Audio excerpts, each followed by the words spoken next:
యేసుక్రీస్తు ప్రశస్త ఘనమైన నామమున యేసుక్రీస్తు ప్రశస్త ఘనమైన నామమున శుభాలు వందనాలు తెలియజేస్తూ ఉన్నాం. ప్రియులరా, ప్రభు చెప్పి ఉన్నారు, మీరు సర్వలోకమునకు వెళ్ళి సర్వ సృష్టికి సువార్తను ప్రకటించుడని ప్రభు చెప్పి ఉన్నారు. ప్రభు చెప్పినటువంటి మాట ప్రకారము దేవుని మాటలు అందించుట నిమిత్తమై ఈ మధ్యలోనికి వచ్చాము. మరి మనకు దగ్గరలోని ఈ యొక్క అమ్మ కాలనీలోని మరి దైవజనులు స్టాన్లీ జాన్ గారు ఉన్నారు. ఏస్కోలు మందిరము ఉంది. ప్రతి ఆదివారము చక్కటి ప్రార్థనా కార్యక్రమాలు జరుగుతూ ఉన్నాయి. వారి ద్వారా ఈ పరిసర ప్రాంతాలలో దేవుని మాటలు అందించడం నిమిత్తమై దేవుడు నడిపించున్నాడు. కొద్ది నిమిషాలు ఈ మాటలు ఆలకించవలసిందిగా మనవి చేస్తూ ఉన్నాను.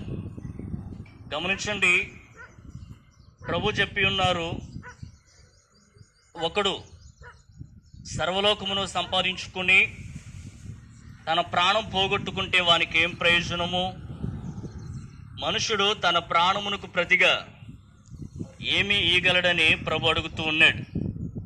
అవును ప్రియులరా, ఈ లోకంలో మానవులమైన మనమంతా సర్వాన్ని కలిగి ఉండి విస్తారమైన ఆస్తి అంతస్తులు, ఐశ్వర్యము, స్థితిగతులు, పేరు ప్రఖ్యాతులు సర్వాన్ని కలిగి ఉండి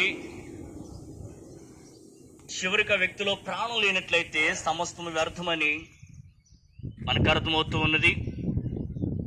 అదేవిధంగా మనుషుడు తన ప్రాణానికి ప్రతిగా ఏమి ఇవ్వగలడని ప్రభు అడుగుతూ ఉన్నాడు.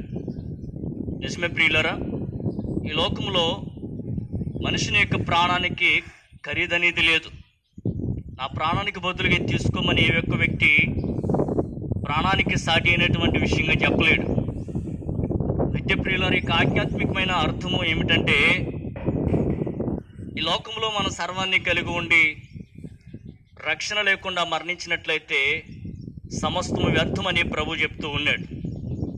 అవును ప్రియులరా, ప్రతి ఒక్క వ్యక్తి రక్షణ పొందాలని, మారు మనసు పొందాలని మరి ప్రభు చెప్తూ ఉన్నారు.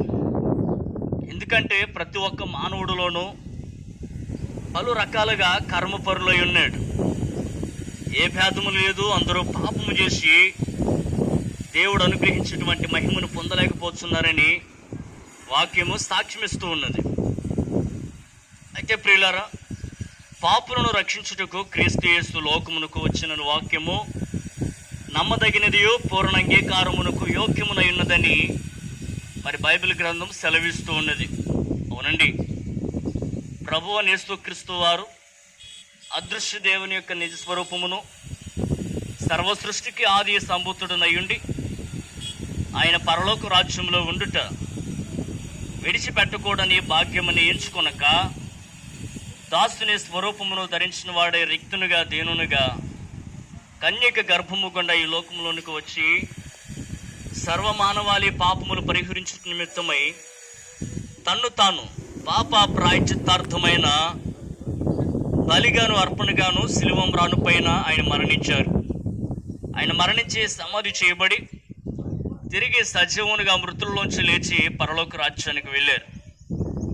ఇట్టి ప్రభువు యేసుక్రీస్తు వారిని ఎందరైతే తమ స్వంత రక్షకునిగా, ప్రభువుగా, దేవునికి అంగీకరిస్తూ విశ్వసిస్తూ ఉన్నారో వారు ఎట్టి కర్మపరులైనను యేసుక్రీస్తునందలి విమోచనము ద్వారా ఉచితముగా నీతిమంతులుగా తీర్చబడుతూ ఉన్నారు. కాబట్టి ప్రియులారా, సిద్ధపడండి, ప్రభు చెంతకు చేరండి. దేవుడు మీ అందరినీ దీవించునుగాక. ఆమేన్. మన ప్రాంతం